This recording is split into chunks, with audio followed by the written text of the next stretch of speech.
But we've got comfy again now. This is the second recording. We didn't get enough sound on the last one.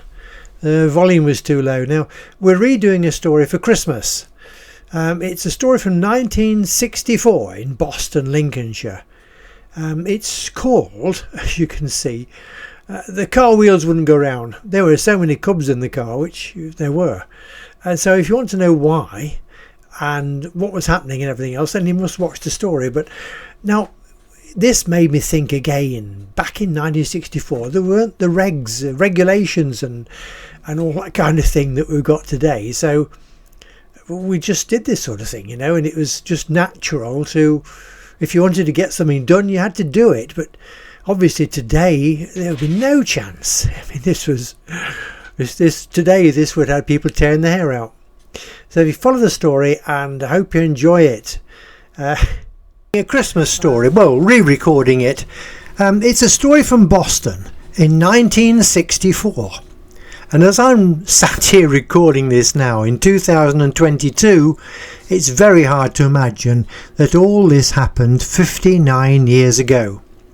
The title of the story at that time was Cubs Needing Transport. But I prefer a title I've just thought up, which is The World Around Us Came to a Resounding Halt. If you can picture the scene, it was about 5 p.m. on the Saturday before Christmas in the centre of Boston, Lincolnshire, UK.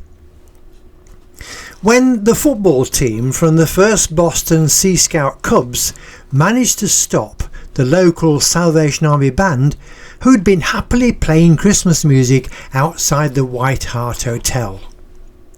And on with the story. I'd almost forgotten this story until reminded of the incident while writing the Sea Scout bus. This story is from several years previously, in fact before Ruth and I were married, so it puts this at about 1964. We were both members of the 1st Boston Sea Scout Cubs at this time. I forget who was the actual leader or arcaler. We'd swapped places at some stage as Ruth continued her post-SRN midwifery training at Queen Charlotte's Hospital in London. The origin of this tale is Cub Scout football matches in the Boston and District League.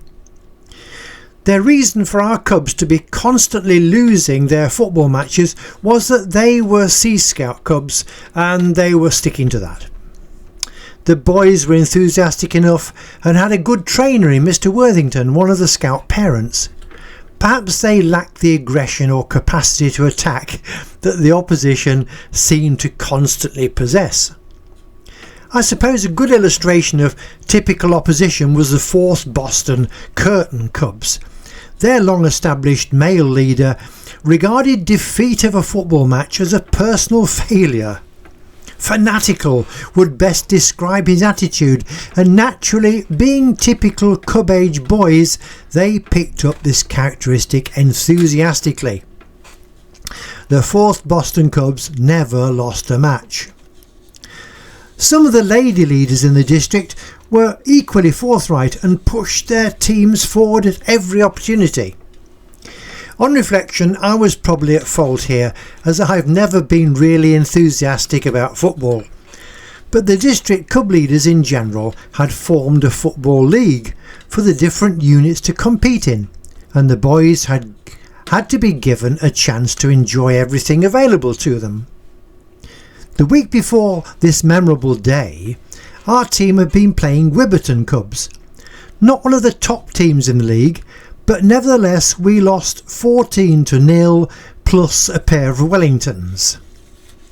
The Wellingtons were not part of the team, it's just that a pair were lost and never recovered from the venue. We were now down into December and Christmas festivities were underway. We met our boys by arrangement at a spot in the town, South Street, called Doughty Quay, opposite the old Custom House. Down on Custom House Quay, the boys were arriving in small groups from different parts of the town, complete with football boots and duffel bags.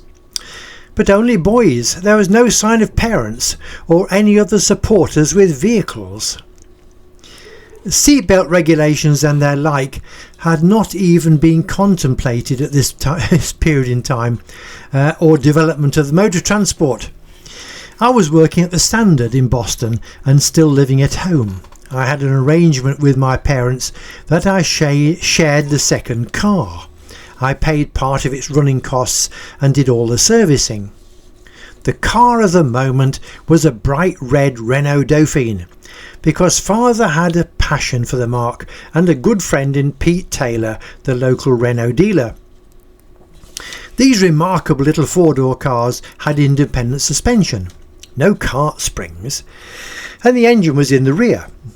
This left the whole of the internal floor area totally flat, with no transmission tunnel and no exhaust pipe running front to back. Their main selling point was their economy.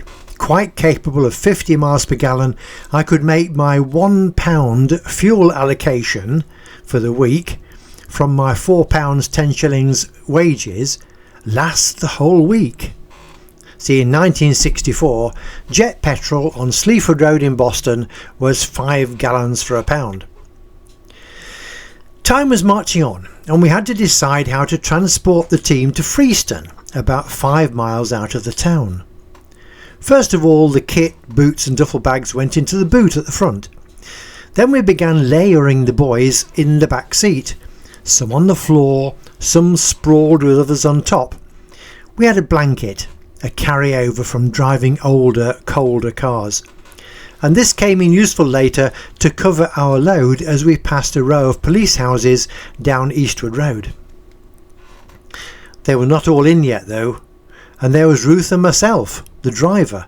I think we had 2 in the front with us, and there must have been 9 or 10 in the back. They were in and out so much, trying to find the most comfortable formula, cubs coming in all shapes and sizes. It's difficult to remember exactly how many we carried.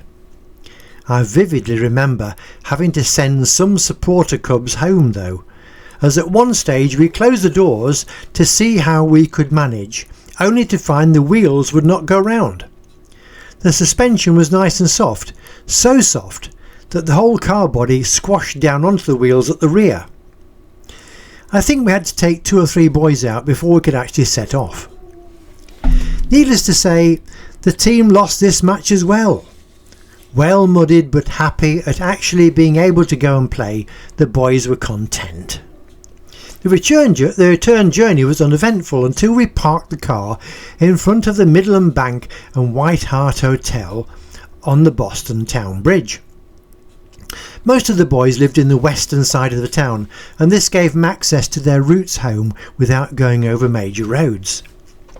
It must have been close to 5 p.m. The Salvation Army band was playing Christmas carols for all the Saturday shoppers until we stole the scene. First of all, a complete noisy football team of muddy boys poured from within a very small family saloon car. Next, they collected all their boots and bags from the front, where the engine normally resides. Renault Dauphine cars were still fairly rare in those days. The bandmaster lost all control of his players as they stared in amazement. The music slowly droned to a halt as the bandsmen and their previously enthralled audience gawped in amazement. We made a swift exit before too many awkward questions were asked. There we are, that's the end of that little story from 1964. I hope you enjoyed it. Now, there we are. I hope you found that amusing. There are lots of other stories you can see or read or listen to about taking cubs on outings and how it makes your hair go grey. Look at mine.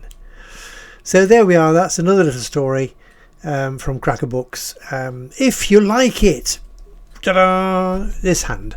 If you like it, please give us a like and think about subscribing to the channel. That's it, subscribing. And also, how about sharing the story with your friends? It helps the channel to grow, and that's good for us. And at the end here, we'll just give you a link to all the Cracker Books publications, the complete storybooks, the audio stories, and of course the videos. So they're all free to download. Hours of entertainment. Thanks for being with us today, and until the next time, cheerio.